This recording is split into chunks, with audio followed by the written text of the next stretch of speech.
लद्धि उपलब्ध प्रयत्त पुण्य होता है। सम्यक्त्वात् ज्ञानम भवति, सम्यक्त से ज्ञान होता है।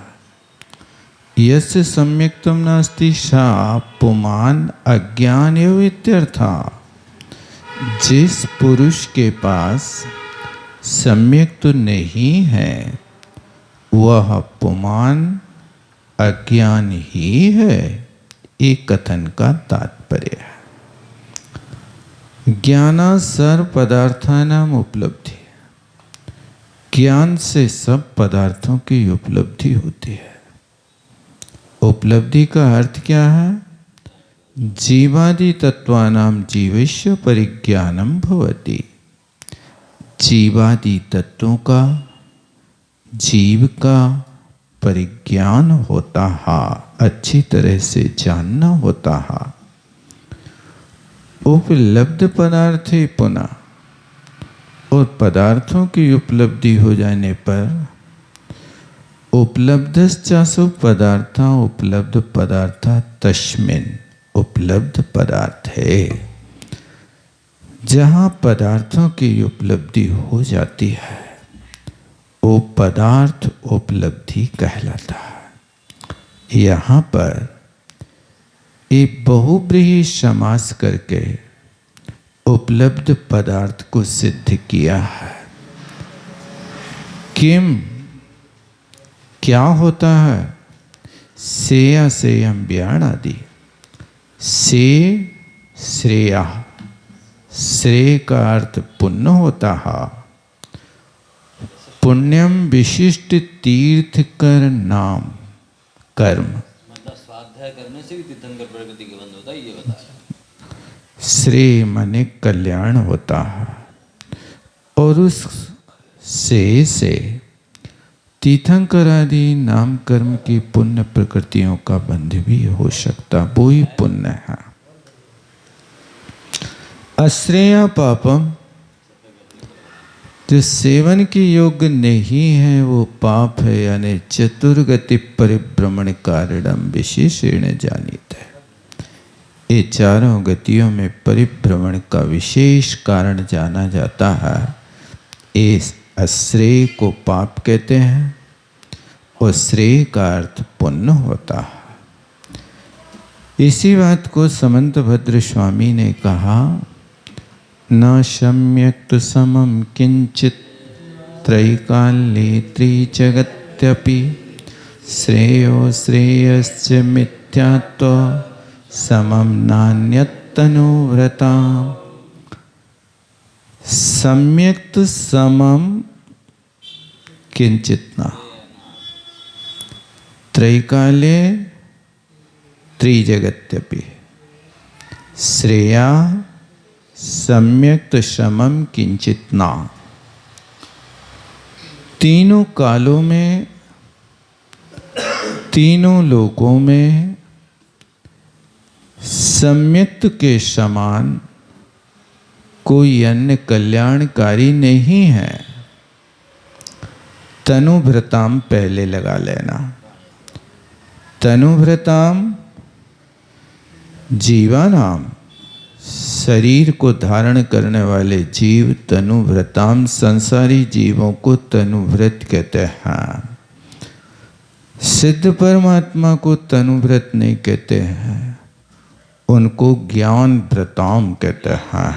ज्ञान शरीरी है। ये अंतर जब तनुभृताम कहा जाए तो संसारी प्राणी को ही पकड़ना, और नारायण व्रताम कहा जाए तो सिद्ध परमात्मा को पकड़ना।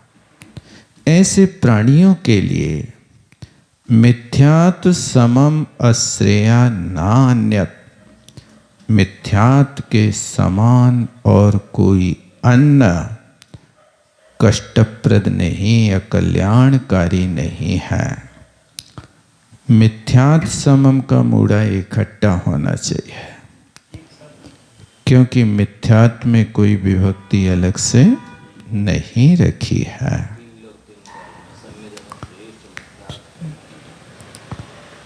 इस सम्यक्त की महिमा है कल्याणकारी यदि 3 लोक में सर्वश्रेष्ठ वस्तु है तो सम्यक्ता है। जैसे ऊपर सम्यक्त समम ना किंचित श्रेया, इसी तरह मिथ्यात समम अन्यत ना अश्रेया, ये इसके साथ लगा लेना चाहिए। सेया सेय विदर्णो उद्दुद्ध शील शीलवंतो भी शील फणेन बुद्धियों तत्तो पुण्यलहणे पा।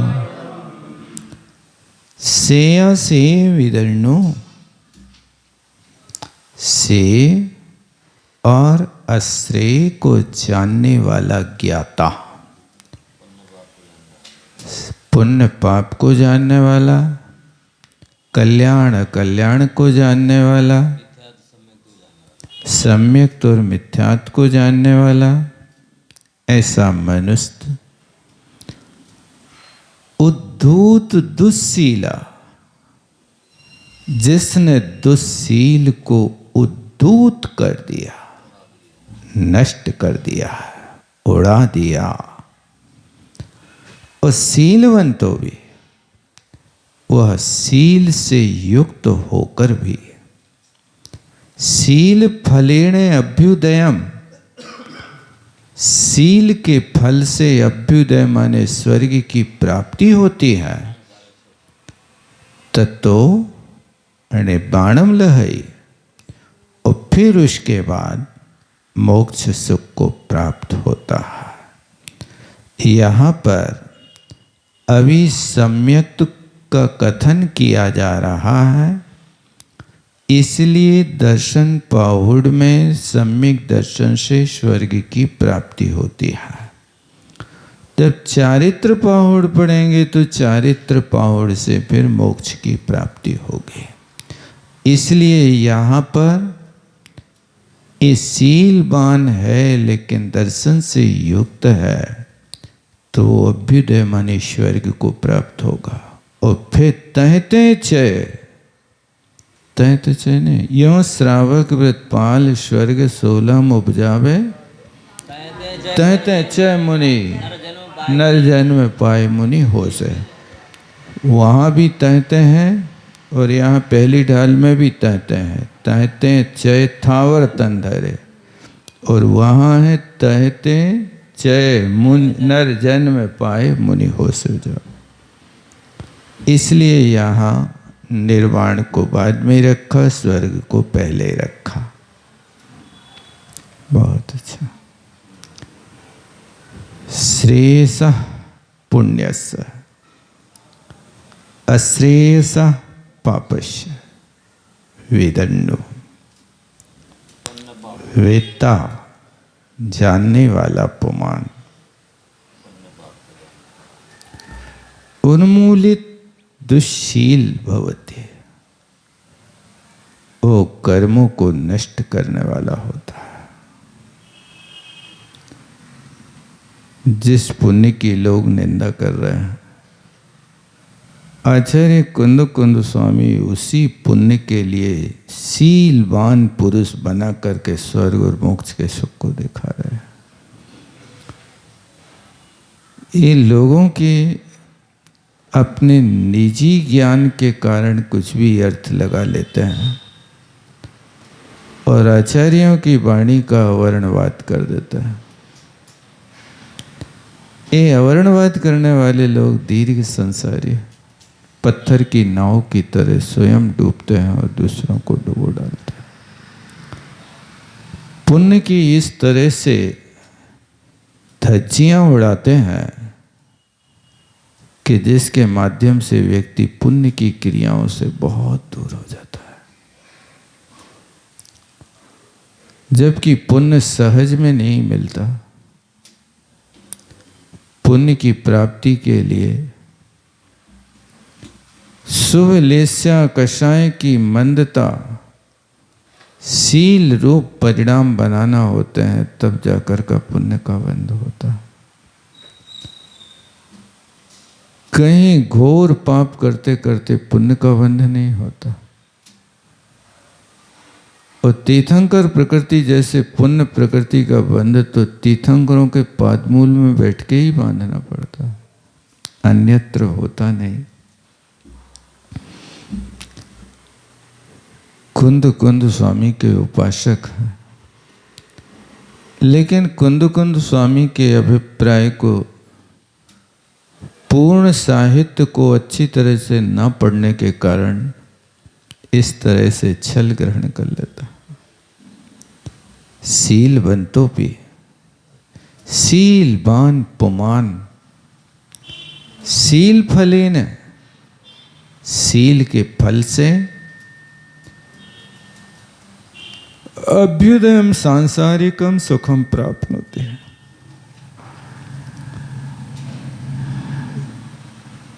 फलेनि कृत्वा के स्थान पे किम कृत्वा, सील के फल से आत्मा सांसारिक सुख को प्राप्त होता है और फिर पुनः निर्वाण को प्राप्त यानी मोक्ष को प्राप्त होता है। अब आगे की गाथा है। जीर्ण भयण मोस मीण विषय स्वविरेयर्णमेद्भूतम् जर मरण वाय अरणम कय कर्णम सवदक। चूंकि यहाँ दर्शन पाहुड़ है और 17 नंबर की गाथा में ज्ञान की विशेषता बताई जा रही है, तो इसका कारण है कि पूर्व गाथा में इनने कहा था सम्मत्तादोड़ाणम, ऋणाणा दो ओ लद्धी भोवदी। तो ये यहाँ ये प्रसंग पूर्व की गाथा से जोड़ा है, इसलिए यहाँ दर्शन पाहुत में ज्ञान की विशेषता बताई जा रही है। देखो ज्ञान से क्या होता है उसके लिए बताते हैं कि जीर्ण भयण ओसहमिडम, ये जिनेन्द्र भगवान के वचन औषधि है, संजीवनी बटी से भी ज्यादा बहुत पावरफुल। और विषय सुविरेणम, विषय सुख का विरेचन करने वाले, कराने वाले हैं। अमीरभूतम, ये अमृत तुल्य है। जर मरण वाही हरणम, बुढ़ापा और मरण की व्याधि को नष्ट करने वाले। ज्यादा क्या कहें, सब दुखाणम क्षय करणम, सब दुखों को क्षय करने वाला है। बहुत प्यारी गाथा है। इस स्वाध्याय की महिमा का यहाँ पर उल्लेख किया जा रहा। अजय सिंह ने इस गाथा का अनुवाद किया है।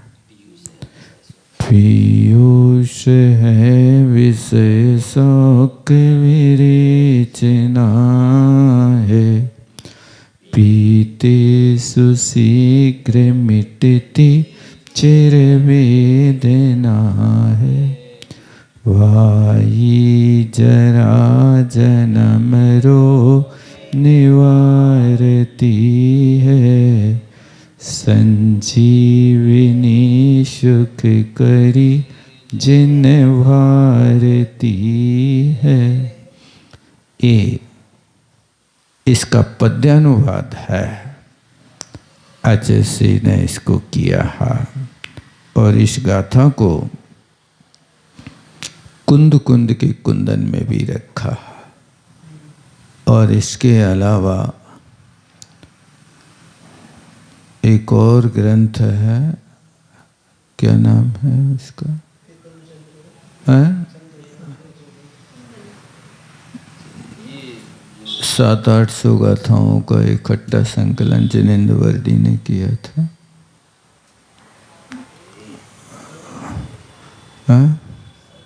विवेकानंद जी के कहने से हाँ हाँ हाँ हाँ, समण सूत्र, समण सूत्र,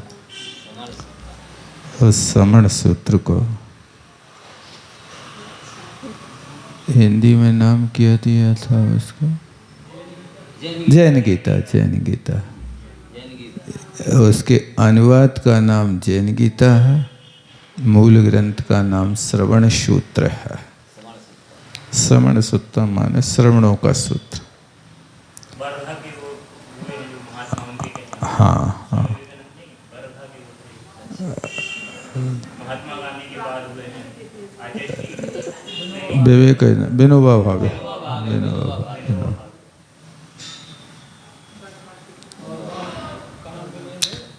वर्धा में तो उन्हें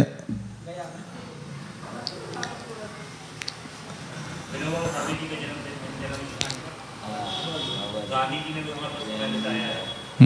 गांधी जी ने वहाँ समय बिताया है वर्धा में। और विनोबा भावे जी का जन्म स्थान है कि वहाँ लास्ट में साधना करने आए, वैसा ऐसा कुछ है। अजय सिंह नैनादेवी में थे तब उन्होंने बोला था कि आप में कुछ दीजिए जैन करके। हाँ, विनोबा भावे तो उन्होंने संकलन किया था आज जैन की तरह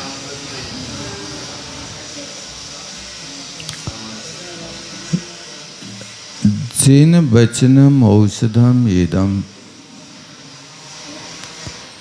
ये जिन वचन औषधि स्वरूप है। इदम पूर्वोक्त लक्षणम जिन वचनम सर्वज्ञ वीतराग भाषित, भाषितम हेतु हेतु मद्भाव सहितम औषधम वर्तते। जिनेन्द्र भगवान के वचन अर्थात सर्वज्ञ वीतराग भगवान के द्वारा कहे हुए वचन कैसे हैं? औषधि हैं। क्यों?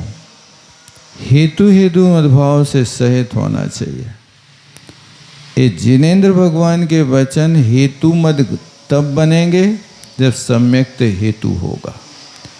यदि सम्यक्त हेतु नहीं है तो ये वचन उसको औषधि का काम नहीं करेंगे, क्योंकि मिथ्या दृष्टि के लिए जिन वचन से कल्याण नहीं होता, वो श्रद्धान तो कर लेता है, अभव्य शयन की तरह धारणा बना लेता है, लेकिन उपयोग नहीं करता है। वो उस वस्तु से हमेशा परहेज करता है।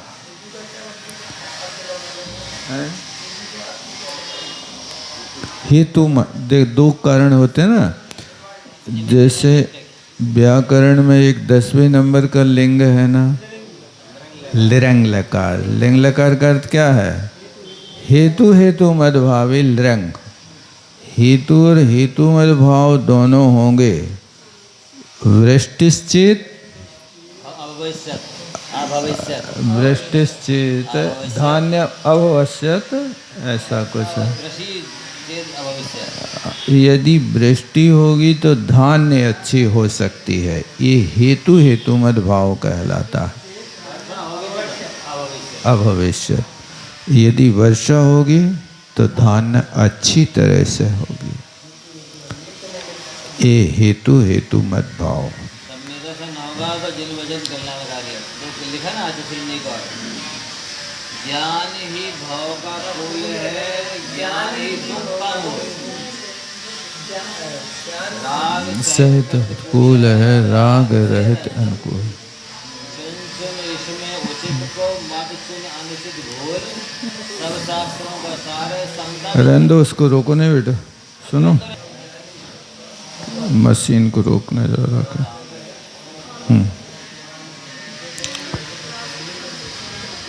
कथम भूतम जिन वचनम औषधम,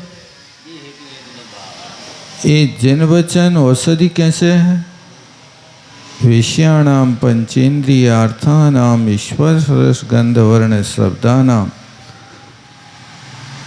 सम्बद्धत्वेन यस् सुखम विषय सुखम तस्य विरेचनम दूरीकरणम।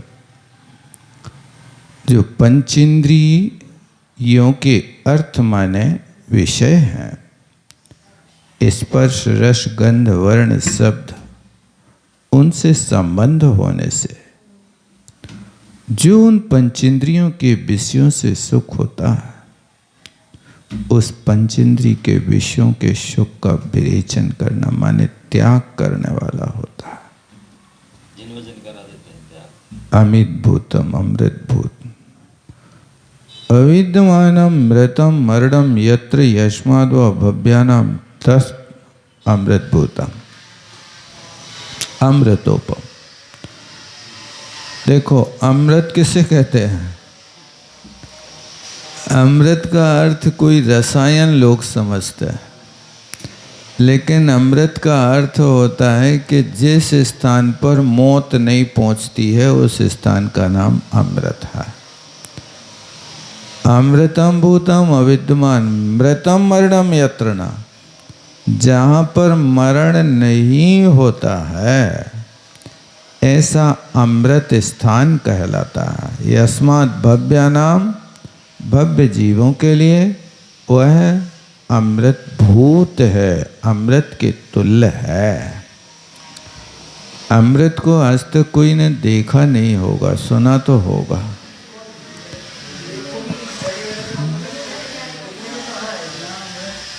हाँ, अमृत देखने नहीं आया, चखने में आया। अब वो चखना भी क्या कहो, क्योंकि रसना इंद्रिया वर्ण कर्म का क्षयोपशम रसना के अग्रभाग में है और वो कंठ में अमृत है। अब वो कंठ से निकाल के जिह्वा के अग्रभाग में लावे तो उसकी पता चले कि ये कैसा है। चखना भी नहीं हो सकता, देखना भी नहीं, चखना भी नहीं हो सकता। वह साया ऐसा यदि होता हो कि जैसे बंदर बादामें इकट्ठी कर लेता, यहाँ रख लेता और बाद में जब खाने का समय आता तो एक हाथ मारता, बादाम निकल के मुँह गले से मुंह में आ जाती, फोड़ फोड़ करके फिर बादाम को खा ले। फोड़ रखता है, बाद में खाता रहता है। वो क्या है कि जब समय रहता तो फोड़ लेता है, समय नहीं रहता है। अब दर्शनार्थी आने वाले हैं और उस पर डंडा पड़ने वाले हैं तो पहले ऐसे ही रख लेता, फिर फुर्सत पे जा कर के सिला पे फोड़ के खाता है। संग्रह करने की रहती। क्या यही तो मैं कह रहा कि वो अमृत है, यदि कंठ में रखा है तो उसका स्वाद तो आएगा नहीं। अब वो अंदर खिसक गया, उनकी क्षुधा वेदना शांत तो हो गई, तृप्ति हो गई। उनकी जो आयु कर्म का नो कर्म है वो अमृत है। नारकियों का आयु कर्म का नो कर्म वहाँ नरक की सड़ी गली मिट्टी है, इसलिए वो आयु कर्म का नो कर्म बनता है। तो उनको न तो दांत है और न जिह्वा के ऊपर कोई वस्तु खाने का काम है। कोई मुंह चला के कबलाहार उनके पास नहीं होता है।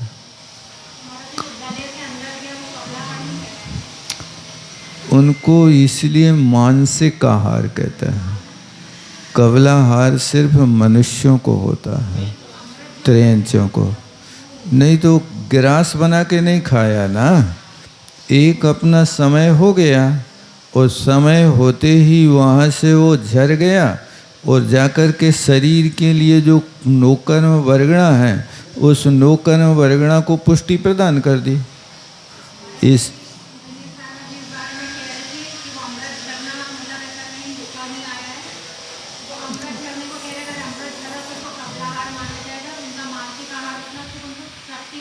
यही तो मैं कह रहा कि अब वो कबलाहार करेंगे तो रस उसका ग्रहण करेंगे, रसना से ग्रहण करेंगे। अब वो कंठस्थ चीज को वहाँ से अंदर खिसक गई और आयु कर्म के लिए उनको पुष्टि मिल गई। इसलिए अब वास्तविकता तो क्या है, इसको अपन साक्षात केवली भगवान से या स्वयं जाकर के देखेंगे क्या उनकी व्यवस्था रहती है। अपन तो कुछ बता नहीं सकते। भूल गए अब हैं अपन लोग। भूल तो गए हैं, लेकिन अब यही तो है ना कि भूली वो आता ना, दृष्टुपी समारोपाताद्रक। यदि देखी हुई वस्तु, अनुभव की हुई वस्तु को भूल गए संसार भी करे ना तो वो ताद्रक हो गई, माने असीब जैसी हो गई कि आपने उसको कभी सेवन नहीं किया है। ये इसके साथ है। हाँ, यहाँ तो उसका मिलता नहीं। ज्ञात भी अज्ञात हो गई। अब आपसे कोई कहे अमृत कैसा होता है, बहुत मीठा होता, बहुत मीठा, शक्कर से भी ज़्यादा मीठा होता है। ये तो उपमा ही दे सकते हो आप, बाकी उसका अनुभव नहीं कर सकते। गुड़, खाड़, शर्करा और अमृत। कई लोग केवली भगवान को भी कबलाहारी मानते हैं। ये तो श्वेतांबर लोग मान लेते हैं। वो तो अवर्णवाद है। यदि मुनि महाराज श्रेणी चढ़ जाएं तो कबलाहारी नहीं होते छद्मस्त अवस्था में। केवली के लिए कबलाहार कैसे कराओगे? 7वें गुण स्थान के आगे आहार होते ही नहीं, 6वें गुण स्थान तक होती है।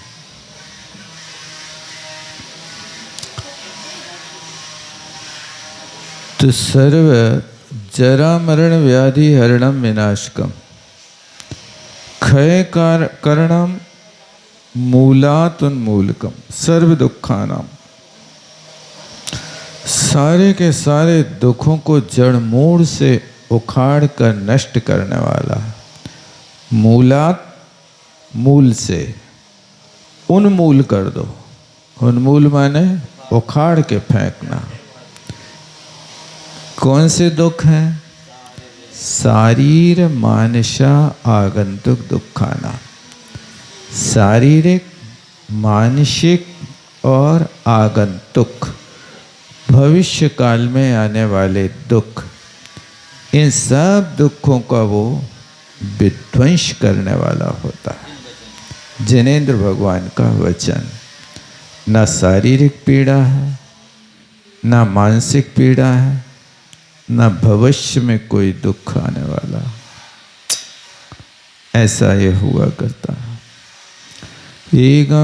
एकम जिणस्य रूपम वियमुक्किट साव्यानंतो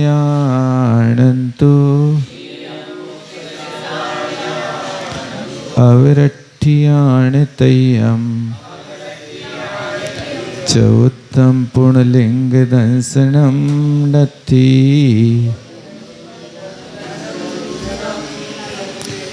अब कहते हैं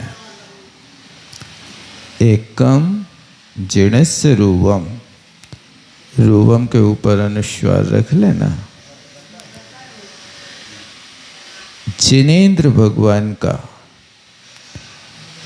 एक रूप, नग्न रूप, वो जिन रूप कहलाता, जिसको जिन लिंग कहते हैं। एकम बियम, दूसरा लिंग उक्किट साव्याणम, तो उत्कृष्ट श्रापकों का होता है। अविरठ्याण तय्यम, और अविरस्थान तीसरा है। चौथम पुण्यलिंग दंसनम नत्थि। इन 3 लिंग के अलावा जिन शासन में कोई चौथा लिंग नहीं हुआ करता। वेश, लिंग का अर्थ यहाँ पर साधन है। मोक्ष मार्ग के साधन इस सिर्फ 3 ही हुआ करते हैं। एक जिणस्य रूपम, वियम उक्कट साव्याणम, तय्यम अविरठ्याणम।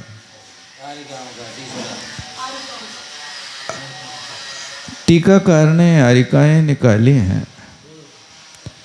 बाकी यहाँ पर आर्य का शब्द गाथा में कोई जोड़ा नहीं है, हैं? अविरठियाण अपर माने दो को छोड़ करके तीसरा, हैं? गुड़ी स्थान तो इनका पंचम ही होगा, गुड़ी स्थान तो आगे का नहीं होगा। छिल्ल गेला के बाद रखा है गाँव को, देखो ना क्या रखा है, तीसरा स्थान, दूसरा स्थान ये उत्कृष्ट श्रावकों का, तीसरा स्थान आर्य गाँव का,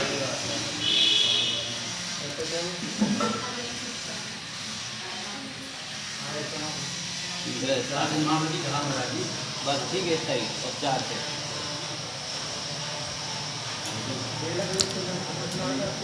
आगे स्पष्ट करते देखो, इसमें बहुत अच्छा खोलता है। एकम अद्वितीयम जिनेश्वर रूपम नग्न रूपम, एक का अर्थ यहाँ सर्वश्रेष्ठ है, मुख्य है, जिसके आगे और कोई दूसरा नहीं। ऐसे जिनेंद्र भगवान का रूप नग्न रूप है। द्वितीयम उत्कृष्ट श्रावकाणाम, दूसरा रूप उत्कृष्ट श्रावकों का है। उक्तम चे, अब देखो ये उत्कृष्ट श्रावकों को अब भेदों में डालते हैं। आद्यास्तु षड्जघन्यास्योर मध्यमास्तननुत्रया शेषौ द्वावुत्तमुक्तौ जैनेषु जिन शासने, जिन शासने जिनेन्द्र भगवान ने आद्याः तु षड्जघन्या 11 प्रतिमाओं में आदि की 6 प्रतिमा, दर्शन प्रतिमा, व्रत प्रतिमा, सामायिक प्रतिमा, प्रोष्ठोपवास, सचित्त त्याग और रात्रिभुक्ति त्याग, ये आदि की 6 प्रतिमाएं जघन्य श्रावक की कोटि में आती हैं। और मध्यमास तदनुत्रया 7, 8, 9 इन 3 प्रतिमाओं के धारी श्रावक मध्यम श्रावक की कोटि में आते हैं। शेषौ, शेष बचे हुए 2 उत्तमौ, शेष बचे हुए 10वीं और 11वीं प्रतिमा वाले उत्तम श्रावक की कोटि में आते हैं। ऐसा जैनेषु जिन शासने उक्तौ, ऐसा जिन शासन में जिनेन्द्र भगवंतों ने उक्तौ माने कथित बंतौ कहा है। ये यहाँ से यदि कोई श्रावक पहली प्रतिमा से 6वीं प्रतिमा तक पालन करता है तो वो जघन्य श्रावक की कोटि में आता है। 2 प्रतिमाओं का पालन करना लोगों को पसीना छूटता है, माने जघन्य व्रत पालन करना भी मुश्किल है। और फिर 7वीं प्रतिमा से मानते हैं हम मानना है, और 7वीं 8वीं 9वीं प्रतिमा है, ये मध्यम श्रावक के अंतर्गत आ जाता है। 10वीं और 11वीं प्रतिमाधारी उत्कृष्ट श्रावक होता है, उसको बताते हैं दंसण वैसा माई पोष चित्तराय भक्तेय। एक गाथा के अर्ध भाग में कहा हुआ स्वरूप ये 6 प्रतिमाएं जघन्य कही जाते हैं। बम्बे आरंभ परिग्रह, ब्रह्मचर्य, आरंभ त्याग, परिग्रह त्याग इति गाथा पाद उक्त त्रया श्रावका मध्यमा उच्यन्ते। ऐसी गाथा के तीसरे पाद में कही हुई 3 प्रतिमाधारी श्रावक मध्यम श्रावक कहे जाते हैं। शेषो दो उत्तमो उक्तो जैनेषु जिन शासन है। शेष बची हुई दो प्रतिमा जिन शासन में उत्तम श्रावक कहलाते हैं। अणुमणा मुद्दिष्ट देश विरदो है। अनुमति त्याग, उद्दिष्ट त्याग, ये देश वृत्ति के 11 दर्जे हैं। अनुमतात उद्दिष्टात वीरता, अनुमति से और उद्दिष्ट के त्याग से जो विरत है, उद्देश्य वृत्ति कहा जाता है। उत्कृष्ट श्रावका उच्यते, ये उत्कृष्ट श्रावक है। अवरठ्याणतयम अवरस्थितानाम आरिकाणाम, अब इन दो पात्रों से नीचे रहने वाले आरिकाओं का तृतीयम दर्शनम, ये तृतीय दर्शन कहा जाता है। चतुर्थम पुण्यलिंग दर्शनम नास्ति, चौथा लिंग कोई दर्शन के योग्य नहीं है। त्रीणी जिन शासने जिन दर्शनानि प्रोक्तानि, जिन शासन में ये 3 ही लिंग कहे हैं। न न्यूनानि न पि अधिकानि थी, न कम है न अधिक है। वश